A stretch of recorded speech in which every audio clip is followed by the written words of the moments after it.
Next one. The monthly incomes of A and B are 12,000 and 8,000 respectively.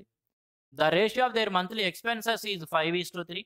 If they have equal savings each month, what is the savings per month of A and B? మంచి question చూడండి, మంచి concept ఉంది దీంట్లో. Question చూడండి first. The monthly incomes of A and B are 12,000 and 8,000 respectively. A మరియు B అనే ఇద్దరు వ్యక్తుల యొక్క నెల జీతాలు లేదా ఆదాయాలు ఎలా ఉన్నాయంటే 12,000 మరియు 8,000గా ఉన్నాయంట. అంటే ఏదేమో 12,000, బి ఏమో 8,000 సంపాదిస్తున్నారు. The ratio of their monthly expense is 5:3. వారి యొక్క ఖర్చులు ఏవైతే ఉన్నాయో ఆ ఖర్చులు 5:3 నిష్పత్తిలో ఉన్నాయి. If they have equal savings each month, what is the savings per month of A and B. ఒకవేళ వాళ్ళిద్దరు కూడా ప్రతి నెల కూడా సమానంగా ఆదా చేస్తూ ఉన్నట్లయితే savings per month of A and B, అటువంటప్పుడు ఏ బి ఇద్దరు యొక్క సేవింగ్స్ ఎంత? ఇద్దరు సమానం అన్నాడు కదా సేవింగ్స్, కాబట్టి ఏ ఒక్కరిది వచ్చినా ఇద్దరిది వచ్చినట్టే. What is the savings per month of A and B. A మరియు బి ఇద్దరు యొక్క సేవింగ్స్ ఎంత నెల నెల అంటున్నాడు. ఫ్రెండ్స్, ఇక్కడ ఏదైతే ఉందో ఈ క్వశ్చన్ కాసేపు పక్కన పెట్టండి. మీకు చిన్న కాన్సెప్ట్ చెబుతాను చూడండి. క్వశ్చన్ కాసేపు పక్కన పెట్టండి. ఏబి అనే ఇద్దరు అన్నదమ్ములు ఉన్నారు తమ్ముడు. ఏబి అనే ఇద్దరు అన్నదమ్ములు ఉన్నారు. వాళ్ళిద్దరికి కూడా నేను ఒకడికి 10 రూపాయలు ఇచ్చాను, ఒకడికి 15 రూపాయలు ఇచ్చాను అనుకుందాం. చిన్న నెంబర్స్ తీసుకుందాం, కాన్సెప్ట్ అర్థం చేసుకుందాం. ఆ తర్వాత ఆ కాన్సెప్ట్ని ఏ నెంబర్కైనా మనం అప్లికబుల్ చేయొచ్చు. ఏ మరియు బి అనే ఇద్దరికి కూడా నేను ఫస్ట్ వీడికి 10 రూపాయలు ఇచ్చాను, వీడికి 5 రూపాయలు ఇచ్చాను. ఇప్పుడు డిఫరెన్స్ ఏమవుతుంది? వాళ్ళిద్దరి మధ్య డిఫరెన్స్ ఇప్పుడే నోట్ చేయండి. డిఫరెన్స్ ఎంత ఉందండి? వాళ్ళిద్దరి మధ్య 5 రూపాయలు. స్టార్టింగ్లో ఏదైతే ఉందో డిఫరెన్స్ అది 5 అక్కడ పెట్టండి. తరువాత లాస్ట్కి వాళ్ళు కొంత ఖర్చు చేశారు, బాగానే ఉంది. వాళ్ళు ఏదో కొంత ఖర్చు చేశారు, బాగానే ఉంది. ఆ ఖర్చు తర్వాత వారి యొక్క సేవింగ్, వాళ్ళకి నేను ఇచ్చినవి వాళ్ళు ఏదంతా కొంత ఎక్స్పెండిచర్ చేశారు, మనకు తెలవదు, పక్కన పెడితే లాస్ట్కి వాళ్ళ సేవింగ్స్ వచ్చేటప్పటికి వాళ్ళిద్దరూ కూడా చెరో 2 రూపాయలే సేవ్ చేశారు అనుకుందాం. వీడు రెండే సేవ్ చేశారు అనుకుందాం. సేవింగ్స్ మాత్రం సమానంగా ఉన్నాయి. స్టార్టింగ్లో వాళ్ళిద్దరికి నేను ఇచ్చిన డబ్బులు ఏవైతే ఉన్నాయి, వీడికి 10 రూపాయలు ఇచ్చాను, వీడికి 15 రూపాయలు ఇచ్చాను, అవి మాత్రం సమానంగా లేవు. వాళ్ళ మధ్య డిఫరెన్స్ రాసి పెట్టాం మనం అక్కడ 5 అని. వాళ్ళిద్దరూ వెళ్ళారు, వాళ్ళకి నచ్చినట్టు వాళ్ళు ఖర్చులు చేసుకున్నారు. ఖర్చులు చేసి వచ్చిన తర్వాత వాళ్ళ దగ్గర మిగిలిన డబ్బులు చూస్తే ఇద్దరి దగ్గర చెరో 2 రూపాయలు, అంటే ఈక్వల్గా ఉన్నాయి. ఇద్దరి దగ్గర కూడా చెరో 2 రూపాయలు ఎంతైనా ఉండేవి, అది 2 అవ్వచ్చు, 3 అవ్వచ్చు, ఏదైనా సరే వాళ్ళిద్దరి దగ్గర సేవింగ్స్ మాత్రం ఈక్వల్గా వచ్చింది. ఇప్పుడు వాళ్ళ ఎక్స్పెండిచర్స్ మనం గమనించామనుకోండి, అసలు వాళ్ళు ఏమేం ఖర్చు చేశారని ఇప్పుడు చెప్పొచ్చు కదా మనం. నేను 10 రూపాయలు ఇచ్చాను, వీడికి 2 రూపాయలు సేవ్ చేశాడు, 2 రూపాయలే మిగిలిన వాడి దగ్గర. అంటే వాడు ఎంత ఖర్చు పెట్టాడండి? 8 రూపాయలు ఖర్చు పెట్టాడు. వీడికి 15 రూపాయలు ఇచ్చాను, కొంత ఖర్చు పెట్టిన తర్వాత వాడి దగ్గర 2 రూపాయలే మిగిలినాయి. అంటే వాడు ఖర్చు పెట్టినంత 15లో నుంచి 2 పోతే మిగతా 13 ఖర్చు పెట్టినట్టే కదా. వాళ్ళ ఎక్స్పెండిచర్స్ చూసారా, 8, 13 ఉన్నాయి. ఈ ఎక్స్పెండిచర్స్ మధ్య మనం డిఫరెన్స్ తీసుకున్నాం అనుకోండి, ఈ ఎక్స్పెండిచర్స్ మధ్య డిఫరెన్స్ తీసుకున్నట్లయితే ఎంత ఉందండి? 5గా. ఎంత ఉంది? 5. గమనించండి, మొదటగా వాళ్ళిద్దరి దగ్గర ఏవైతే డబ్బులు ఉన్నాయో వాటి మధ్య ఏదైతే డిఫరెన్స్ ఉందో అదే డిఫరెన్స్. ఇప్పుడు ఒకవేళ వాళ్ళిద్దరు సేవింగ్స్ కనుక సమానంగా ఉన్నట్లయితే, వాళ్ళిద్దరి దగ్గర మొదట్లో ఏవైతే వాల్యూస్ ఉన్నాయో వాటి మధ్య ఏదైతే డిఫరెన్స్ ఉందో అదే డిఫరెన్స్ వాళ్ళిద్దరి యొక్క ఎక్స్పెండిచర్ల మధ్య కూడా ఉంటుంది అనేది గమనించాం కదా ఇక్కడ. ఇదే కాన్సెప్ట్ ని ఇప్పుడు ఇక్కడ కనుక మనం ఆలోచించగలిగితే లెక్క ఎంత ఈజీగా వచ్చిందో చూడండి. ఫస్ట్ ఏమనుకుంటున్నాం, వాళ్ళ యొక్క ఇన్కమ్స్ 12,000, 8,000 ఉన్నాయన్నాడు. అంటే స్టార్టింగ్ లో ఉన్న ఇవి ఇన్కమ్స్ గా చూద్దాం. ఇప్పుడు ఇవి ఇన్కమ్స్, వీడు 10 రూపాయలు, 15 రూపాయలు, ఎక్స్పెండిచర్ 8, 13, సేవింగ్స్ సమానంగా ఉన్నాయి. ఎప్పుడైతే సేవింగ్స్ సమానమైనయో అప్పుడు ఖర్చుల మధ్య భేదం ఏదైతే ఉంటుందో అది వాళ్ళిద్దరి యొక్క ఆదాయాల మధ్య భేదం ఏదైతే ఉందో అదే అవుతుంది కదా. అదేవిధంగా ఇన్కమ్స్ 12,000 మరియు 8,000 ఉన్నాయి. ఇక్కడేమో వాళ్ళ యొక్క ఎక్స్పెండిచర్స్ 5:3 అన్నాడు. అంటే తప్పనిసరిగా ఈ 5 మరియు 3 ఎక్స్పెండిచర్స్ ఏవైతే రిప్రజెంట్ చేస్తున్నాయో ఆ రేషియోలోని ఆ 2 టర్మ్స్ మధ్య భేదము, ఆ వాళ్ళిద్దరి యొక్క ఏవైతే జీతాలు ఉన్నాయో వాటి మధ్య భేదం అవ్వాలి కదా. ఎందుకంటే చివరిలో వాళ్ళిద్దరు కూడా savings, they have equal savings, చివరికి వాళ్ళిద్దరు కూడా సేవ్ చేస్తున్న సమానంగా ఉంది కాబట్టి. కాన్సెప్ట్ అర్థమైంది కదండి. ఇప్పుడు చూడండి, ఇదంతా అరేంజ్ చేసేస్తాను. ఇప్పుడు ఆ లెక్కన ఎంత ఈజీగా చేయొచ్చో చూడండి. ఇద్దరు వ్యక్తులు ఉన్నారు, వారి యొక్క జీతాలు వేరువేరుగా ఉన్నాయి, వాళ్ళ యొక్క ఖర్చులు వేరువేరుగా ఉన్నాయి, కానీ సేవింగ్స్ సమానంగా ఉన్నాయి. ఎప్పుడైతే సేవింగ్స్ సమానంగా అవుతాయో అప్పుడు వాళ్ళిద్దరి యొక్క జీతాల మధ్య భేదం ఏమైతే అవుతుందో అదే వాళ్ళిద్దరి ఖర్చుల మధ్య కూడా భేదం అవుతుంది కదా. ఇప్పుడే కాన్సెప్ట్ చూసాం కాబట్టి ఏం చెప్పొచ్చు, వాళ్ళిద్దరి యొక్క ఎక్స్పెన్సెస్ ఏవైతే ఉన్నాయో 5 and 3, 5:3, ఈ రెండు మధ్య డిఫరెన్స్ ఏదైతే ఉందో ఆ 2 యూనిట్ల వాల్యూ దేనికి సమానం అంటే వాళ్ళిద్దరి యొక్క జీతాల మధ్య భేదానికి సమానం. ఇక్కడ 12,000, ఇక్కడ 8,000, ఆ రెండింటి మధ్య డిఫరెన్స్ ఎంత అండి? 4,000. 2 యూనిట్ల వాల్యూ 4,000కి సమానం అయినట్లయితే వాడు ఏమడుగుతున్నాడు, what is the savings per month of A and B. A మరియు బిల యొక్క సేవింగ్స్ ఎంత అంటున్నాడు. చూడండి, 2 యూనిట్ల వాల్యూ 4,000 అయినప్పుడు ఏ మరియు బిల యొక్క ఖర్చులు మనం రాసేయచ్చు కదా, ఇవేంటి ఎక్స్పెండిచర్స్, ఇవి ఎక్స్పెండిచర్ రేషియో ఈ విధంగా ఉంటే మరి వాళ్ళ యొక్క ఎక్స్పెండిచర్ ఏ యొక్క ఎక్స్పెండిచర్ ఎలా చెప్పొచ్చు? ఏ యొక్క ఎక్స్పెండిచర్ అంతా 5 యూనిట్లు. 2 యూనిట్ల వాల్యూ 4 అంటే ఒక్కొక్క యూనిట్ వాల్యూ ఎంత అండి? ఒక్కొక్క యూనిట్ వాల్యూ 2000గా. కాబట్టి ఏ యొక్క ఎక్స్పెండిచర్ అంతా 5 రెళ్ళు 10,000, ఏ యొక్క ఎక్స్పెండిచర్ అంతా 10,000. బి యొక్క ఎక్స్పెండిచర్ రాసినా సరే ఇబ్బంది లేదు, మనకు అక్కర్లేదు కూడా. ఎందుకంటే సేవింగ్స్ వాళ్ళిద్దరికీ కూడా సమానంగా ఉన్నాయి కాబట్టి. ఇక్కడ ఏ అనే వ్యక్తి 12,000 రూపాయలు సంపాదిస్తున్నాడు, 10,000 రూపాయలు ఖర్చు పెడుతున్నాడు. కాబట్టి ఏ యొక్క సేవింగ్ ఎంత చెప్పొచ్చు అండి? సేవింగ్స్ ఏ యొక్క సేవింగ్ ఎంత? 2,000. ఏ యొక్క సేవింగ్ ఎంత? 2,000. బి యొక్క సేవింగ్ కూడా ఏమైంది? 2,000. What is the saving per month of A and B? A B ఇద్దరి యొక్క సేవింగ్ ఎంత అంటాడు. మొత్తం అడగట్లేదు, ఒక్కొక్కరు సేవింగ్ ఎంత, ఒక్కొక్కరు ఎంత? 2,000. ఏ సేవింగ్ వస్తే బి సేవింగ్ కూడా వచ్చేసినట్టే కదండి, ఎందుకంటే ఇద్దరు సమానంగా సేవ్ చేస్తున్నారు కాబట్టి. 31కి ఏం చెప్పొచ్చు? Option A. మరొకసారి చూడండి, ఈ క్వశ్చన్ అర్థం చేసుకోండి. లెక్క చదివినప్పుడు మనము వాళ్ళిద్దరి యొక్క జీతాలు వేరువేరుగా ఉన్నాయి, వాళ్ళిద్దరి యొక్క ఖర్చులు వేరువేరుగా ఉన్నాయి, కానీ లాస్ట్కి వాళ్ళిద్దరి యొక్క సేవింగ్స్ మాత్రం సమానంగా ఉన్నాయి. ఎప్పుడైతే సేవింగ్స్ సమానం అవుతాయో మరియు వారి యొక్క ఇన్కమ్స్ డిఫరెన్స్గా ఉంటాయో, ఆ ఇన్కమ్స్ మధ్య డిఫరెన్స్ ఏదైతే ఉందో అదే డిఫరెన్స్ని వాళ్ళ ఎక్స్పెండిచర్లో కూడా చూపెట్టాలి. అప్పుడు మాత్రమే వాళ్ళిద్దరి యొక్క సేవింగ్స్ సమానం అవుతాయి. కాబట్టి ఇక్కడ ఖర్చు 5:3 రేషియోలో ఉంది కాబట్టి ఆ రెండింటి మధ్య డిఫరెన్స్ ఏదైతే ఉందో 2 యూనిట్స్ దేనికి సమానం అవ్వాలి అనుకున్నట్లయితే వాళ్ళిద్దరి యొక్క ఇన్కమ్కి మధ్య డిఫరెన్స్కి సమానం అవ్వాలి. ఇన్కమ్స్ 12,000, 8,000 ఉన్నాయి కాబట్టి డిఫరెన్స్ ఎంత? 4,000. ఒక్కొక్క యూనిట్ వాల్యూ వచ్చేటప్పటికి 2,000 అని తెలుసుకున్నాము. ఏ యొక్క ఎక్స్పెన్స్ 5 కాబట్టి 5 రెళ్ళు 10,000 అని తెలుసుకున్నాము. 2 రెళ్ళకి 5 రెళ్ళు 10,000 అని తెలుసుకున్నాం. ఏ అనే వ్యక్తి 12,000 సంపాదిస్తున్నాడు, 10,000 ఖర్చు పెడుతున్నాడు కాబట్టి ఏ యొక్క సేవింగ్ 2,000.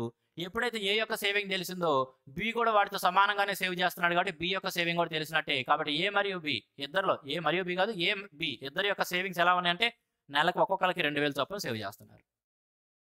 ఓకే, సింపుల్గా చెప్పేయచ్చు. Next one. An office opens at 10 a.m. and closes at 5 p.m. The lunch interval is for 30 minutes. The ratio of lunch interval to the total period of hours is.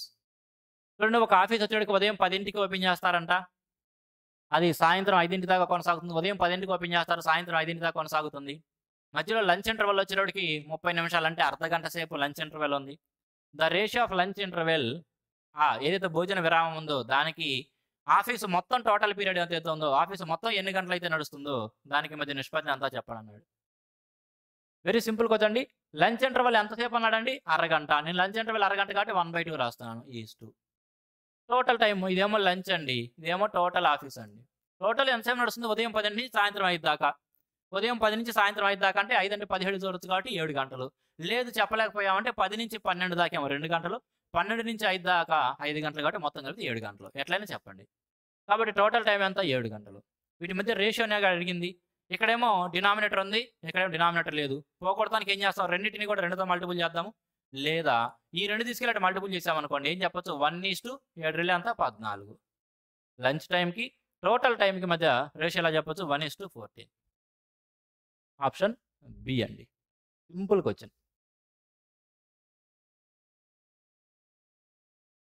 Next one. Sanjay's test marks in 2 subjects English and Hindi are in the ratio 7:11. Sanjay అనే వ్యక్తికి English మరియు హిందీ అనే 2 సబ్జెక్టుల్లో వచ్చిన మార్కుల నిష్పత్తి 7:11. If he gets 20 marks more in Hindi than English, అతనికి English కంటే కూడా హిందీలో 20 మార్కులు ఎక్కువ వచ్చినాయి అంట. What are his total marks in English? అటువంటిప్పుడు అతనికి ఇంగ్లీష్లో వచ్చిన మార్క్స్ ఎన్ని అని అడుగుతున్నాడు. ఈజీ క్వశ్చన్ కదండి. చూడండి, ఇక్కడ ఏమంటున్నాడు? అతనికి ఇంగ్లీష్ మరియు హిందీలో వచ్చిన మార్క్స్ ఎలా ఉన్నాయన్నాడు. ఇంగ్లీషు హిందీలో వచ్చిన మార్కుల నిష్పత్తి ఎలా ఉందన్నాడు? 7:11గా ఉందన్నాడు. నిష్పత్తి ప్రకారం 7:11గా ఉంది. కానీ మార్కుల ప్రకారంగా చూసినప్పుడు if you got 20 marks more in Hindi than in English, అతనికి హిందీలో ఇంగ్లీష్ కంటే కూడా 20 మార్కులు అదనం వచ్చినాయి అంటున్నాడు. మరి రేషియో ప్రకారం చూస్తున్నప్పుడు ఇంగ్లీష్లో 7 వచ్చినట్టు, హిందీలో 11 వచ్చినట్టు. మరి రేషియోలో 2 టర్మ్స్ మధ్య డిఫరెన్స్ ఎంత? 7కి 11కి మధ్య డిఫరెన్స్ ఎంత? 4. ఈ 4 యూనిట్ల వాల్యూ, రేషియో ప్రకారం 4 యూనిట్ల వాల్యూ విడిగా చూసినట్లయితే ఎన్ని మార్కులకు సమానం అన్నాడు? 20 మార్కులకు సమానం. 4 యూనిట్ల వాల్యూ 20 మార్కులకు సమానం. మనల్ని ఏమడుగుతున్నాడు? What are his marks in English? అతనికి ఇంగ్లీష్లో వచ్చిన మార్కులు ఎన్ని? ఇంగ్లీషు అంటే ఏం చెప్తుంది? రేషియో ప్రకారం ఇంగ్లీష్ అంటే ఎంత? 7. రేషియో ప్రకారం 4 అనేది 20 మార్కులకు సమానమైనప్పుడు రేషియో ప్రకారం 7 అనేది దేనికి సమానం అవుతుంది? 4 5లే కదా 20. 4 5లేగా 20, కాబట్టి 7 5లే మనకు కావాల్సింది అంతా 35. 35 ఎక్కడ ఆప్షన్ ఏ. సింపుల్గా చెప్పేయచ్చు option A. Next one. Rizwan has a box in which he kept red and blue marbles. The red marbles and blue marbles are in the ratio 5:4. After he lost 5 red marbles, the ratio becomes 10:9. How many marbles does he have now?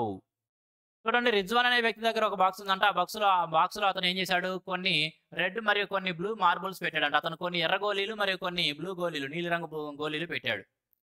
ఆ రెండు మధ్య ratio ఎలా ఉందంట, the red marbles and the blue marbles were in the ratio 5:4. ఆ red marbles మరియు blue marbles మధ్య నిష్పత్తి 5:4గా ఉంది. మొదటగా అతను ఆ బాక్స్లో పెట్టిన వాటి యొక్క నిష్పత్తి 5:4.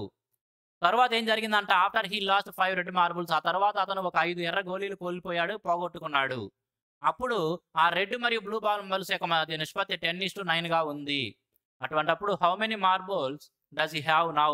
అతని వద్ద ప్రస్తుతం ఎన్ని గోళీలు ఉన్నాయి అని అడుగుతున్నాడు. చూడండి, ఫస్ట్ అతని దగ్గర రెడ్ కి బ్లూ కి మధ్య రేషియో ఎలా ఉందండి. అతని దగ్గర స్టార్టింగ్ లో ఉన్న రెడ్ మార్బుల్స్ కి బ్లూ మార్బుల్స్ కి రెడ్ మార్బుల్స్ కి బ్లూ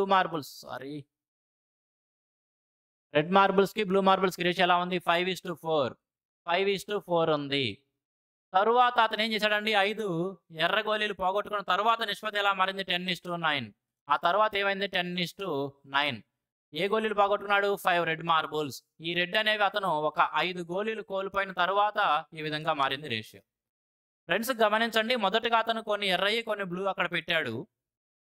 తరువాత ఒక 5 రెడ్ కోల్పోయాడు. ఆ తర్వాత వాటి నిష్పత్తి ఈ విధంగా మారింది. సరే, మొదటిసారి ఉన్నాటికి తరువాత కోల్పోయిన తర్వాత ఉన్నాటిల్లో ఎరుపు అయితే ఒక 5 కోల్పోయాడు. రెడ్ మార్బుల్స్ అయితే గోళీలు అయితే ఒక 5 కోల్పోయాడు. కానీ బ్లూ అయితే మార్పు ఏం జరగలేదు. అంటే బ్లూ కొత్తగా అతను బాక్సులో పెట్టను లేదు, బాక్స్లో ఉన్న బ్లూ బయటకు పోను లేదు. అవునా? రెడ్ మార్బుల్స్ అయితే మార్పు జరిగింది, కానీ బ్లూ మార్బుల్స్లో ఏ మార్పు జరగలేదు కదా. ఏవైతే బ్లూ కలర్ గోళీలు ఉన్నాయో అవి కొత్తవి తీసుకురాను లేదు, లేదా ఉన్నవి పోగొట్టుకోను లేదు. అటువంటప్పుడు తప్పనిసరిగా మొదట ఉన్న బ్లూవి రెండోసారి ఉన్న బ్లూవి సమానంగా ఉండాలి కదా. ఏ మార్పు కూడా బ్లూ వాటి మీద జరగనప్పుడు ఆ రెండు సమానంగా ఉండాలి కదా. అదే ఉద్దేశంతో ఏం చేద్దామంటే, రెండు చోట్ల కూడా బ్లూ ఏవైతే రిప్రజెంట్ చేస్తుందో రేషియో, ఆ రేషియోలో రెండు టర్మ్స్ ని సమానం చేద్దాం. ఎందుకంటే రెండు చోట్ల కూడా బ్లూ అయితే సమానంగా ఉండాలి కాబట్టి.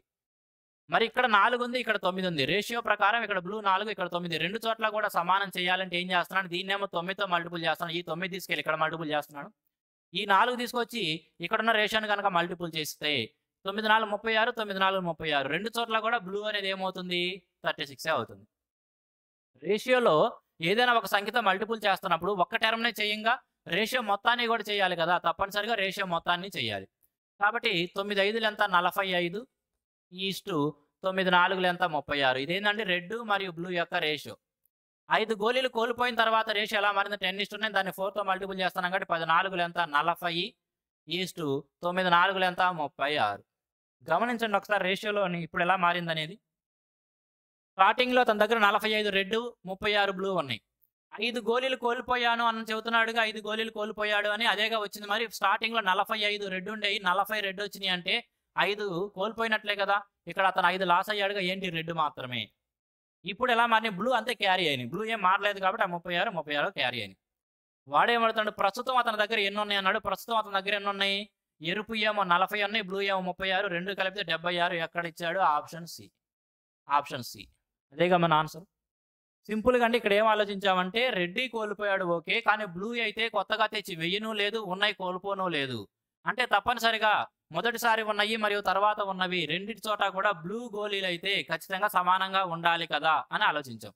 అదే విధంగా చేసాం, రెండు చోట్ల బ్లూ గోళీలు సమానం చేసాం. సమానం చేస్తే మనకి చక్కగా స్టార్టింగ్లో 45 రెడ్ 36 బ్లూ ఉన్నాయి. 5 రెడ్ పోయినాయి కాబట్టి ఇప్పుడు ప్రజెంట్ 40 రెడ్ 36 బ్లూ ఉన్నాయి. ప్రజెంట్ అతని వద్ద మొత్తం ఎన్ని ఉన్నాయి అన్నాడు, ఈ 40 36 కూడేసి 76 ఆన్సర్గా చెప్పాం. సింపుల్గా ఆలోచిస్తే సింపుల్గా అయిపోతుంది. మంచి క్వశ్చన్ అండి, చూడండి. Next one. The ratio of cost of table and chair is 9:4. The cost of table is 1250 more than the cost of the chair. What is the cost of the chair? చూడండి, table మరియు కుర్చీల యొక్క ధరలు ఎలా ఉన్నాయంట, 9:4గా ఉన్నాయి. Table ధర కుర్చీ ధర కంటే 1250 రూపాయలు ఎక్కువ అయితే కుర్చీ యొక్క ధర ఎంత అంటున్నాడు. రేషియో ప్రకారం చూడండి, టేబుల్ మరియు చైర్ రేషియో ప్రకారం టేబుల్ మరియు చైర్ యొక్క కాస్ట్ ప్రైజ్లు ఎలా ఉన్నాయంటే అండి 9:4గా ఉన్నాయి. 9:4గా. టేబుల్ ధర 1250 ఎక్కువ ఉందంట. టేబుల్ ధరని ఇక్కడ 9 రిప్రజెంట్ చేస్తుంది. చైర్ ధరనేమో 4. రేషియో ప్రకారం టేబుల్ 9, చైర్ 4. కానీ డబ్బు రూపంలో చూసినప్పుడు టేబుల్ అనేది చైర్ కంటే 1250 ఎక్కువ. మరి రేషియో ప్రకారం చూసినప్పుడు టేబుల్ అనేది 9, చైర్ 4 కంటే ఎంత ఎక్కువ? చూస్తే ఎంత ఎక్కువ అండి? 5 ఎక్కువ. కాబట్టి 5 యూనిట్ల వాల్యూ. రేషియో ప్రకారం 5 దేనికి సమానం అయింది అంటే 1250 రూపాయలకి సమానం అయింది. 1250 రూపాయలకి సమానం అయ్యిద్ది. మనల్ని ఏమడుగుతున్నాడు? కుర్చీ యొక్క ధర ఎంత అంటున్నాడు. రేషియో ప్రకారం కుర్చీ యొక్క ధర ఎంత? 4. రేషియో ప్రకారం 5 అనేది 1250 రూపాయలకి సమానమైనప్పుడు రేషియో ప్రకారం 4 అనేది అంటే 4 యూనిట్ల వాల్యూ దేనికి సమానం అయ్యిద్ది? 5 25లే కదండి, 125. 4 25లు రాయండి. 100 పక్కన 0 ఉంది కాబట్టి తగలేయండి. దట్ ఈస్ 1000 రూపాయలు. That is option A. 35 దానికి ఏం చెప్పొచ్చు? Option A. Next one. It was decided that a sum of rupees 780 should be divided among P, Q and R in the ratio 1:2:3. But by mistake, it was divided in the ratio 1/2:1/3:1/4. What was the loss of Q in share due to this mistake? కొంత డబ్బునంట అంటే 780 రూపాయలు అనే డబ్బుని PQR అనే ముగ్గురికి 1:2:3 నిష్పత్తిలో పంచుదాం అనుకున్నారు. ఆ నిష్పత్తిలో పంచాల్సి ఉంది. 780 రూపాయలను PQ మరియు R అనే ముగ్గురు వ్యక్తులకి 1:2:3 రేషియోలో పంచాల్సి ఉంది. బట్ బై మిస్టేక్, కానీ పొరపాటు చేశారంట. ఒక పొరపాటు చేసి వాళ్ళు ఏం చేశారంట? పొరపాటు చేయడం ద్వారా ఆ డబ్బుని ఈ నిష్పత్తిలో పంచారు. 1/2:1/3:1/4 రేషియోలో పంచారు. నిజానికి 1:2:3 రేషియోలో పంచాల్సిన దాన్ని పొరపాటు చేయడం ద్వారా 1/2:1/3:1/4 అనే నిష్పత్తిలో పంచారు. ఇలా పొరపాటు చేయడం వల్ల క్యూ అనే వ్యక్తి ఎంత కోల్పోయాడు, వాడికి రావాల్సిన వాటాలో ఎంత కోల్పోయాడు అని అడుగుతున్నాడు. What was the loss of Q in share due to this mistake. చూడండి ఒకసారి. నిజానికి పీక్యూఆర్లకి ఏ నిష్పత్తిలో పంచుండాల్సింది? నిజానికి పీకి, క్యూకి, ఆర్కి ఏ నిష్పత్తిలో పంచుండాల్సింది అంటే 1:2:3. 1:2:3 ఇది ఒరిజినల్గా చేయాల్సింది. మిస్టేక్ జరగడం ద్వారా ఏ నిష్పత్తిలో పంచారంటే 1/2:1/3:1/4. మిస్టేక్ జరగడం ద్వారా ఎలా పంచారు? 1/2:1/3:1/4 నిష్పత్తిలో పంచారు. ఫ్రెండ్స్ గమనించండి, ఈ ఏదైతే ఫ్రాక్షన్ టైప్లో ఇచ్చాడో ఈ రేషియోని మనం ఒకవేళ లీనియర్ రేషియోగా రాసామనుకోండి. లీనియర్ రేషియోగా రాస్తే ఎలా రాయొచ్చు? 1/2, 1/3, 1/4 ఉన్నాయి కాబట్టి అన్నిటి చేత కూడా కామన్గా డివిజిబుల్ అయ్యే ఒక నెంబర్ని తీసుకొని అన్ని రేషియోల్ని మనం మల్టిపుల్ చేసుకుంటూ వెళ్తే సరిపోతుంది కదా. 2 చేత, 3 చేత మరియు 4 చేత అన్నిటి చేత కూడా భాగించబడే సంఖ్య ఏమిటి? 12. ఈ ఫ్రాక్షన్ టైప్ రేషియోని లీనియర్ రేషియోగా ఎలా మార్చుకోవాలని నేను రేషియోలో చెప్పాను మీకు బేసిక్స్లో. అదే విధంగా చేద్దాం ఇక్కడ. కాబట్టి 2, 3 మరియు 4 అన్నిటి చేత కూడా కామన్గా డివిజిబుల్ అయ్యే నెంబర్ ఏంటిది? 12 కాబట్టి అన్నిటిని కూడా ఏం చేస్తున్నాను? 12తో మల్టిపుల్ చేసుకుంటూ వెళ్తున్నాను. 12తో మల్టిపుల్ చేస్తే ఏం చెప్తారు? 2 1లు 2 6లు కాబట్టి ఈ రేషియోని 6గా చూడొచ్చు. ఈ ఫ్రాక్షన్ టైప్లో ఉన్న రేషియోని లీనియర్గా మారుస్తే 3 1లు 3 4లుగా చూడొచ్చు. అదేవిధంగా 4 1లు 4 3లుగా చూడొచ్చు. అంటే ఆ రేషియోని 6:4:3 రేషియోలో చూడొచ్చు కదా. ఈ రేషియోలో పంచాల్సిన దాన్ని ఈ రేషియోలో పంచారు. ఓకే, ఈ భిన్న రూపంలో ఉన్న రేషియోని ఒకవేళ లీనియర్గా రాస్తే 6:4:3 అవుతుంది కదా. కాబట్టి రాద్దాం. ఇది 6:4:3 రాసుకుందాం. ఇక్కడ 6:4:3 ఈ రేషియోలో పంచారు. ఫ్రెండ్స్ ఈ విధంగా పంచాల్సింది మిస్టేక్ ద్వారా ఈ విధంగా పంచారు. కానీ ఒక్కటైతే గమనించండి, వాళ్ళు ఒరిజినల్గా పంచాల్సిన రేషియోలో ఏవైతే డబ్బు పంచాలనుకున్నారో అది కానీ, మిస్టేక్ జరిగిన తర్వాత పంచింది ఏదైతే ఉందో ఆ నిష్పత్తి కానీ, 2 చోట్ల కూడా పంచుతున్న డబ్బు అయితే మారలేదు కదా. ఈ రేషియోలో పంచనివ్వండి, ఈ రేషియోలో మిస్టేక్ ద్వారా ఈ రేషియోలో పంచనివ్వండి, పొరపాటు చేసినా చేయకపోయినా వారికి పంచాలనుకున్న డబ్బు అయితే మారలేదు కదా. ఆ 780 రూపాయలు అనేవి ఏవైతే ఉన్నాయో అదైతే మారలేదుగా. అంటే ఈ డబ్బు మొత్తాన్ని రేషియో ఏది రిప్రజెంట్ చేసింది? ఈ రేషియోలో ముగ్గురికి వచ్చినవి ఏవైతే ఉన్నాయో రేషియోలను 3 టర్మ్స్ని కలుపుకుంటే అవి టోటల్ అమౌంట్ని రిప్రజెంట్ చేస్తున్నాయి కదా. అంటే ఈ రేషియోలో 3 టర్మ్స్ని కూడుకుంటే అయ్యేది సమానంగా ఉండాలిగా. ఎందుకంటే ఇక్కడైనా పంచుతున్న డబ్బు అయితే మారలేదు. ఒకవేళ ఈ నిష్పత్తిలో కనుక పంచినట్లయితే, పీక్యూఆర్ ఈ నిష్పత్తిలో కనుక పంచినట్లయితే అప్పుడు మొత్తం డబ్బు ఏమైనది? 3, 2, 5, 1, 6 ఏమై ఉండేది? 6 అయ్యి ఉండేది. ఒకవేళ ఈ నిష్పత్తిలో కనుక పంచినట్లయితే నిష్పత్తి ప్రకారం మొత్తం డబ్బు ఏమై ఉండేది? 6, 4, 13, 13 అయ్యి ఉండేది. కానీ లెక్కలో 780 రూపాయలు అనేది 2 చోట్ల సమానంగా ఉండాలి. పంచాల్సిన డబ్బు అదే మారలేదు. మరి పంచాల్సిన డబ్బు మారలేదు కాబట్టి రెండు చోట్ల ఇక్కడ టోటల్ డబ్బును సమానం చేయాలి కదా మనం. టోటల్ డబ్బు ఇక్కడ 6, ఇక్కడ 13. టోటల్ డబ్బు ఇక్కడ 6 ఉంది, ఇక్కడ 13 ఉంది. మరి రెండు చోట్ల సమానం చేయడం కోసం ఏం చేస్తాము? దీన్నేమో ఈ 13తో మల్టిపుల్ చేస్తాము, దీన్నేమో ఈ 6తో మల్టిపుల్ చేస్తాము. అప్పుడు రెండు చోట్ల సమానం. ఎందుకంటే ఈ 6ని మనం 13తో మల్టిపుల్ చేసినా, ఈ 13ని 6తో మల్టిపుల్ చేసినా సమానం అవుతాయిగా. అప్పుడేగా రెండు చోట్ల కూడా 78 అయ్యేది. రెండు సమాన మొత్తాలు అవుతాయి. కాబట్టి ఈ నిష్పత్తిని 13తో, ఈ నిష్పత్తిని 6తో మనం మల్టిపుల్ చేస్తే వాళ్ళకి వచ్చిన వాటాల నిష్పత్తి వచ్చేస్తుంది. ఎంత అన్నప్పుడు 13 ఒకట్లు 13:13 26:13 39. ఇది నిజానికి పంచాల్సిన రేషియో. పొరపాటు జరిగిన తర్వాత ఎలా పంచారంటే 6 36, 6 24 18. పొరపాటు జరిగిన తర్వాత ఈ నిష్పత్తిలో పెంచారు. ఎవరి ఇవి? ఇది Pది, ఇది Qది, ఇది Rది. వాడేమంటున్నాడు? Q ఎంత లాస్ అయ్యాడు ఈ విధంగా పంచడం వల్ల అంటున్నాడు. ఇక్కడ చూడండి, టోటల్ మనీ ఎంత అయింది? ఇక్కడైనా ఇక్కడ 78 రూపాయలు అయింది. టోటల్ మనీ నిష్పత్తి ప్రకారం ఇక్కడ 78, ఇక్కడ 78.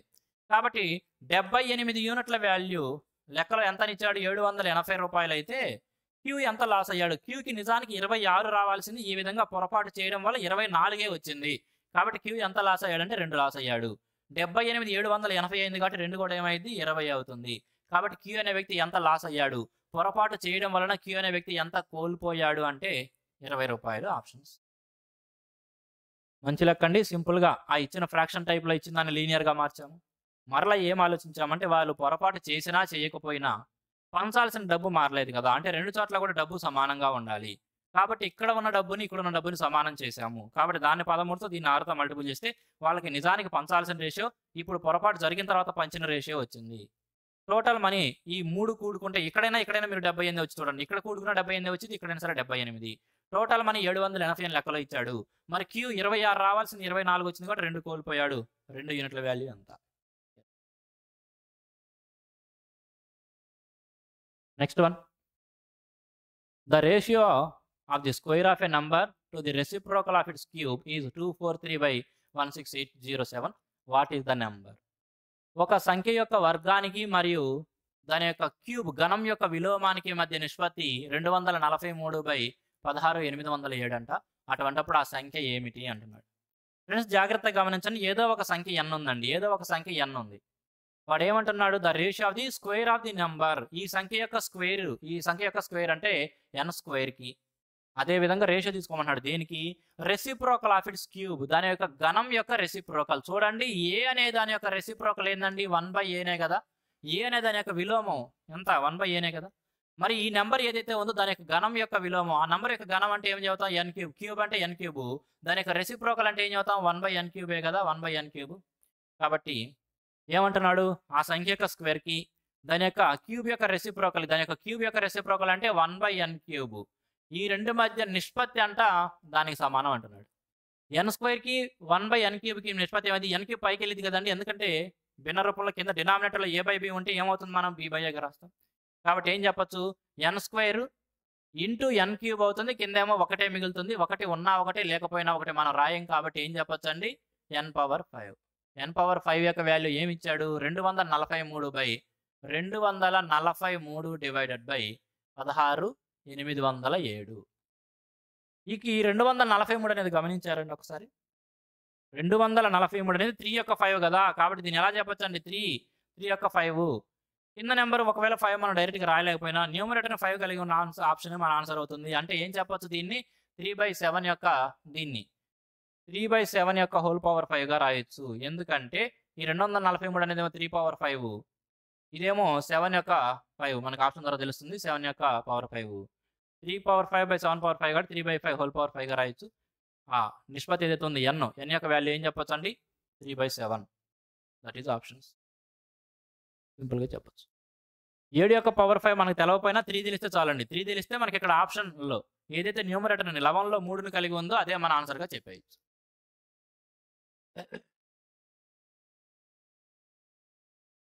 The ratio of selected to unselected candidates was 14:25. If 35 less candidates had applied and 10 less candidates had been selected, the ratio of selected to unselected candidates would have been 3:5. What is the number of candidates who had applied for the job? చాలా మంచి question అండి. CGL మెయిన్స్లో ఇటువంటి questions ఇస్తున్నాయి. The ratio of selected to unselected candidates was 14:25. Select అయిన వారికి select కాని వారికి మధ్య నిష్పత్తి 14:25 అంట. ఒకవేళ 35 మంది తక్కువ కనుక అప్లై చేసుండి 10 మంది తక్కువ సెలెక్ట్ అయి ఉన్నట్లయితే if 35 less candidates are applied and 10 less candidates have been selected. 35 మంది తక్కువ అప్లై చేసుండి 10 మంది కనుక తక్కువ సెలెక్ట్ అయి ఉన్నట్లయితే అప్పుడు the ratio of selected to unselected select అయిన వారికి అన్సెలెక్ట్ అయిన వారికి మధ్య నిష్పత్తి 3:5 అయ్యి ఉండేదంట. What is the number of candidates who had applied for the job. అటువంటప్పుడు ఆ జాబ్కి అప్లై చేసిన వారు ఎంతమంది అంటున్నాడు. ఫ్రెండ్స్ స్టార్టింగ్లో గమనించండి, స్టార్టింగ్ రేషియో ఏదైతే ఉందో దాన్ని ఒకసారి గమనించండి. ఇక్కడ ఏమన్నాడు సెలెక్టెడ్ టు అన్సెలెక్టెడ్, ఇదేమో సెలెక్టెడ్ని ఇదేమో అన్సెలెక్టెడ్ని. సెలెక్టెడ్ టు అన్సెలెక్టెడ్ ఏవైతే టోటల్ అప్లికేషన్లు వచ్చినాయో దాంట్లోనే కొంతమంది సెలెక్ట్ అవుతారు, కొంతమంది అన్సెలెక్ట్ అవుతారు కదా. అంటే సెలెక్టెడ్ అన్సెలెక్టెడ్ రెండింటిని కలుపుకుంటే ఏదైతే ఉంటుందో అది టోటల్ అప్లికెంట్స్ కదా.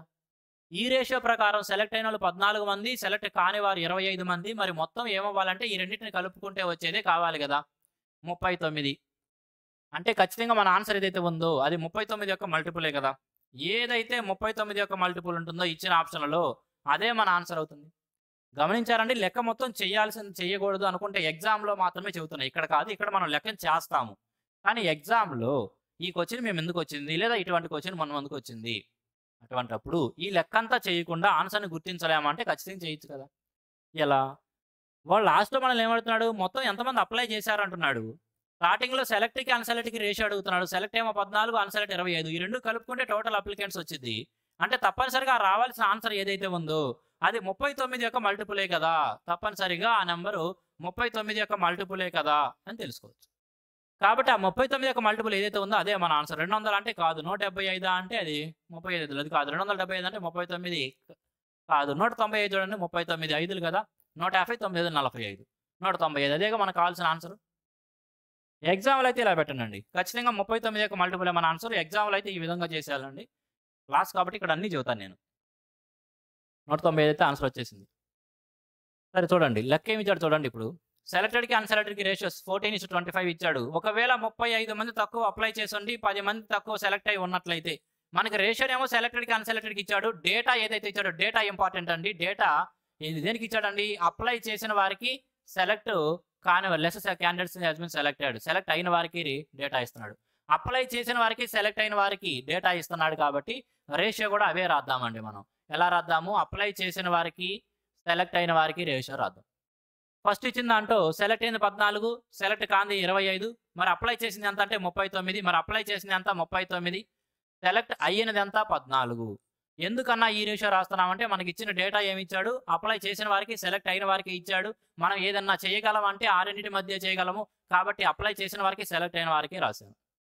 తర్వాత కూడా ఏమంటున్నాడు చూడండి, ఒకవేళ 35 మంది తక్కువ అప్లై చేసుండి 35 మంది తక్కువ అప్లై చేసుండి 10 మంది తక్కువ సెలెక్ట్ అయినట్టయితే 10 మంది తక్కువ సెలెక్ట్ అయి ఉన్నట్లయితే అప్పుడు సెలెక్టెడ్కి అన్సెలెక్టెడ్కి రేషియో 3:5 అయి ఉండేది.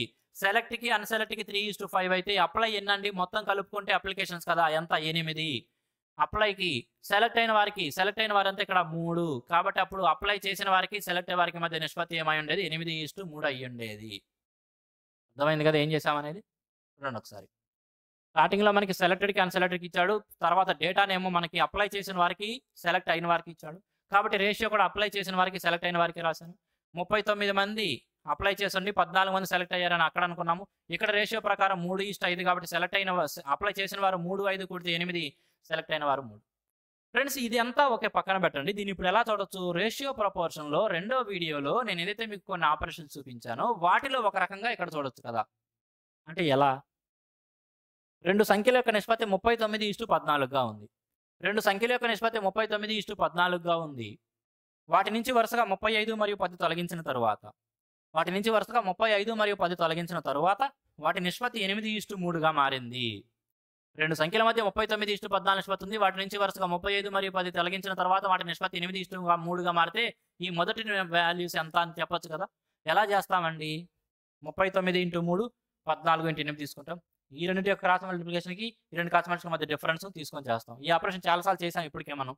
కాబట్టి ఎలా చెప్పొచ్చు, 39 3 43 120 కాబట్టి 3 తీస్తే 117, 14 8 112. వీటి మధ్య డిఫరెన్స్ ఎంత అండి 5. 5 యూనిట్ల వాల్యూ ఎంత, 5 యూనిట్ల వాల్యూ అంతే. ఈ రెండింటికి 2 క్రాస్ మల్టిప్లికేషన్ చేసుకుంటాం. 8 10 ఎంత 80. -80,000 అండి ఉంచండి. 35 మూళ్ళు ఎంత 105.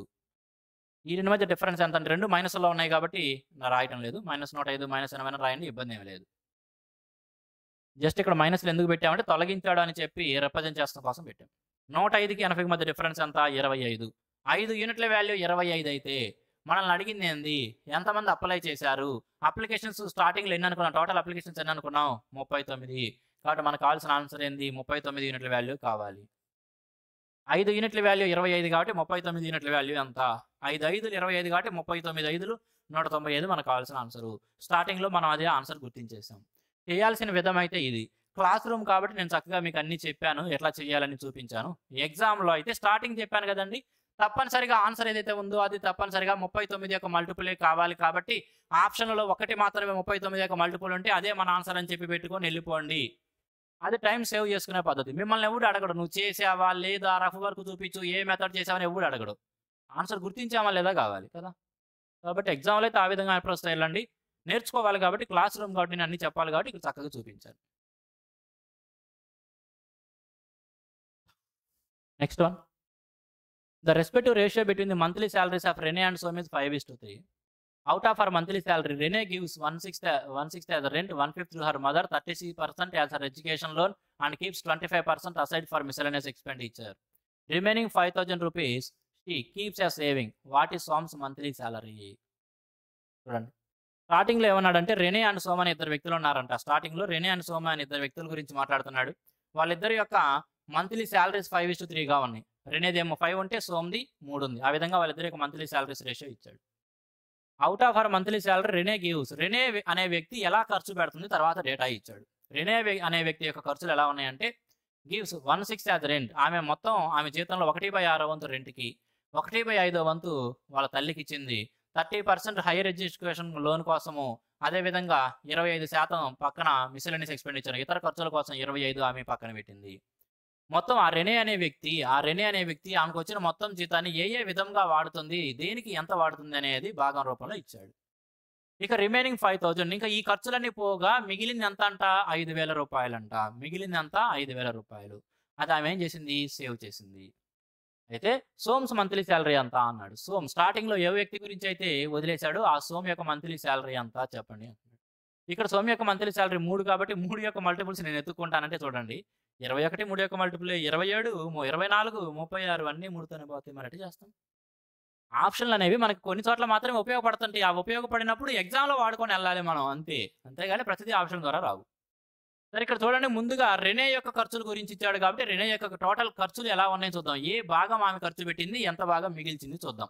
ఆ 5:3 అనేది కాసేపు పక్కన పెట్టండి. రెనే ఖర్చులు కనుక మనం చూసామనుకోండి. రెనేని 6తో చెబుతున్నాను. 6 యొక్క ఖర్చుల గురించి మనం మాట్లాడితే ఎలా ఉంది? రెనే 1/6 వంతు రెంట్‌గా ఖర్చు చేసింది. రెనే అంతా 1/6 వంతు రెంట్‌కి. తరువాత 1/5 వంతు తల్లికిచ్చింది. కాబట్టి 1/5 వంతు తల్లికిచ్చింది. తరువాత 30% ఎడ్యుకేషన్ లోన్ కోసం 30% చూడండి. 30% ఎలా చెప్పొచ్చు? 30% అంటే 3/10 గదా! 30% అంటే 3/10 గదా! అంటే భిన్న రూపంలో చూసినప్పుడు 3/10 ఎడ్యుకేషన్ లోన్ కోసం. అదేవిధంగా తర్వాత 25% పక్కనుంచింది ఇతర ఖర్చుల కోసం. ఆ 25% ఏదైతే ఉందో 25% దానికి ఫ్రాక్షన్ వాల్యూ ఎలా చూడొచ్చు మనం? 1/4 కదా! 25% ఫ్రాక్షన్ వాల్యూ 1/4. కాబట్టి దానికి ఖర్చు పెట్టినది ఏదైతే ఉందో అది భిన్న రూపంలో చూసినప్పుడు 1/4. కాబట్టి 1/4. మొత్తం ఆమె ఖర్చులు మొత్తం భిన్న రూపంలో రాసాము. కాబట్టి అవి మొత్తం కూడామనుకోండి. టోటల్‌లో ఆమె ఖర్చులు భిన్న రూపంలో వస్తాయి మనకి. 6, 10, 5 ఉన్నాయి కాబట్టి మొత్తం 60 తీసుకోవచ్చు ఎల్‌సిఎం. 6 ఉంది కాబట్టి 6 10లు రాసుకోవచ్చండి. తర్వాత 5 ఉంది కాబట్టి 5 12లు. భిన్నం కూడడం వచ్చు కదండీ! అలా చేస్తాం మనం. 10 6లు 6 3లు 18 ప్లస్ 4 కాబట్టి 4 15లు కాబట్టి 15. కాబట్టి ఎంత ఖర్చు పెట్టినప్పుడు 22, 30, 40, 55. ఎంత ఖర్చు పెట్టిందండి? 55/60 ఖర్చు పెట్టింది. 55/60. దీన్ని కూడా 5తో క్యాన్సిల్ చేస్తే 5 11లో 5 12. అంటే 11/12 వంతు ఆమె ఖర్చు పెట్టిందండి. 11/12 వంతు ఆమె ఖర్చు పెట్టింది. మరి టోటల్ 12 అయితే ఖర్చు పెట్టింది అంతా 11. లాస్ట్‌కి ఏమని ఇచ్చాడు? రిమైనింగ్ 5,000 ఖర్చులన్నీ పోగా మిగిలింది ఎంతని ఇచ్చాడు? 5,000. ఖర్చులన్నీ పోగా మిగిలింది ఎంత ఇచ్చాడండి? 5,000.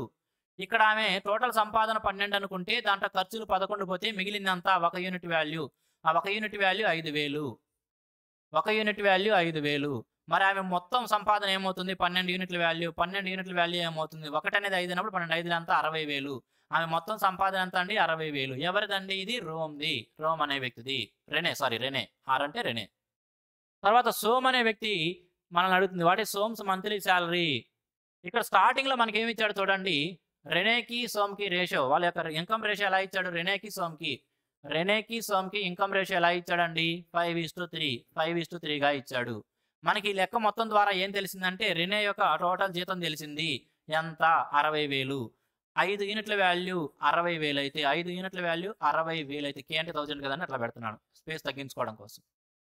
రెనే 60,000 అయితే మరి 3 యూనిట్ల వాల్యూ ఎంత అనేది ఆన్సర్. 5 యొక్క వాల్యూ 60 అయినట్లయితే 3 యొక్క వాల్యూ ఎంత అనేది. ఓకే, ఎంత? 5 12 లాగే 3 12. 5 12 అయింది కదండి 60. అదేవిధంగా 12 3 36,000. 36,000. Option D. ఓకే, ఇక్కడ 5,000 వచ్చేసింది కదన్నా, డైరెక్ట్గా మనం అక్కడ 1 యూనిట్ వాల్యూ ఈ రేషియోలో మల్టిపుల్ చేసుకోకూడదు అంటే కాదండి. మనం ఇక్కడ చేసింది ఎవరిదండి? కేవలం ఆర్ అనే వ్యక్తి, రెనే అనే వ్యక్తి మాత్రమే చేశాం కాబట్టి ఇక్కడ 1 యూనిట్ వాల్యూ ఈ నిష్పత్తి మొత్తానికి అప్లికేబుల్ కాదు, కేవలం రెనేకి సంబంధించిన ఇన్ఫర్మేషన్కి అప్లికేబుల్ అవుతుంది.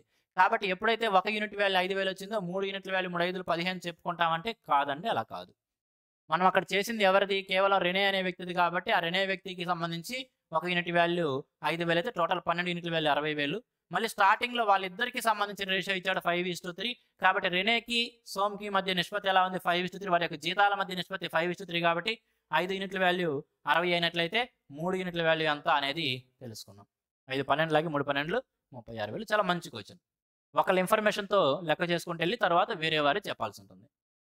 మంచి క్వశ్చన్, జాగ్రత్త చూడండి ఎలా చేసామనేది. Next one, find the third proportion to 25 and 30. 25 మరియు 30 యొక్క తృతీయ అనుపాతం ఎంత అంటున్నాడు. ఫ్రెండ్స్, మన దగ్గర ఏ మరియు బి అనే 2 సంఖ్యలు ఉండి వాటి యొక్క థర్డ్ ప్రపోర్షన్ కావాల్సి వచ్చినప్పుడు ఏం చేస్తున్నాం మనము? b² upon aనే కదా, అదే చేద్దాం. ఇక్కడ కూడా ఇచ్చిన నెంబర్స్ 25 మరియు 30 అనేవాడిని 25నేమో మనం ఏగా 30నేమో మనం బిగా చూసినట్లయితే తృతీయ అనుపాతం ఎలా వచ్చిందండి? b² upon a. b² అంటే 30 × 30 కదా, 30² డివైడెడ్ బై ఏ అంటే ఎంత అండి? 25. కాబట్టి 5తో క్యాన్సిల్ చేసేయండి. సింపుల్ క్వశ్చన్ అండి. 5 5లు 5 6లు, మరలా 5తో క్యాన్సిల్ చేస్తే 5 1లు 5 6లు. కాబట్టి ఏం చెప్పొచ్చు? 6 6లు 36. ఎక్కడది? Option A.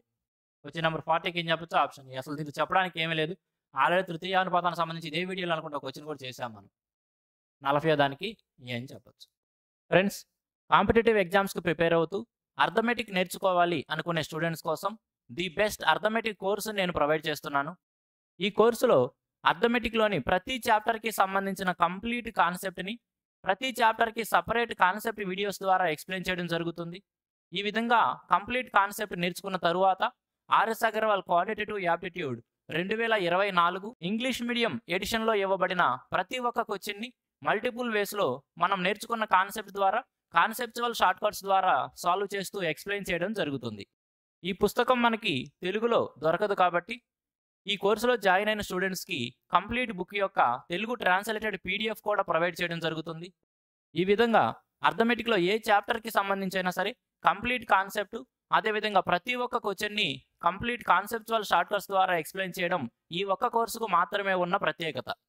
ఈ ఒక్క కోర్సు అదేవిధంగా ఒకే ఒక్క ప్రిపరేషన్తో మీరు ఏ కాంపిటేటివ్ ఎగ్జామ్లో ఇవ్వబడిన ఏ అర్థమెటిక్ క్వశ్చన్ అయినా సరే చాలా ఈజీగా సాల్వ్ చేయగలుగుతారు. ఈ కోర్సులో మనము కవర్ చేసే టాపిక్స్ మీరు ఇక్కడ చూడొచ్చు. మనం ఏ ఎగ్జామ్ తీసుకున్నా సరే అర్థమెటిక్కి సంబంధించిన కంప్లీట్ సిలబస్ ఇదే ఉంటుంది. ఇక్కడ ఏవైతే మనం టాపిక్స్ చెప్పుకుంటామో ఈ టాపిక్స్ నుంచే అర్థమెటిక్కి సంబంధించిన క్వశ్చన్స్ ఎగ్జామ్స్లో అడగబడతాయి. ఓకే,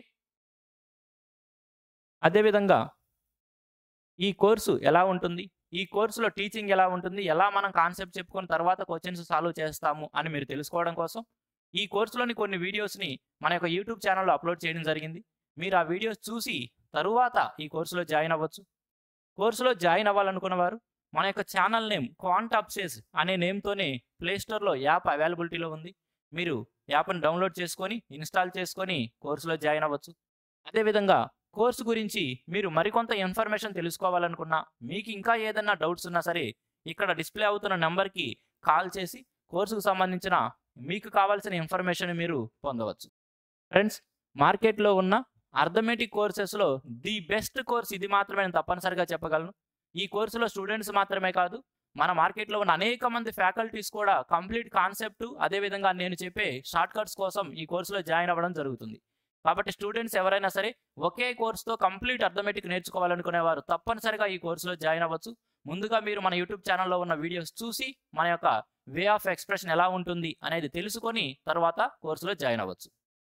కోర్సు యొక్క ఫీజు, వ్యాలిడిటీ సంబంధించిన విషయాలను మీరు యాప్ ఇన్స్టాల్ చేసుకున్న తరువాత దానిలో చూడవచ్చు.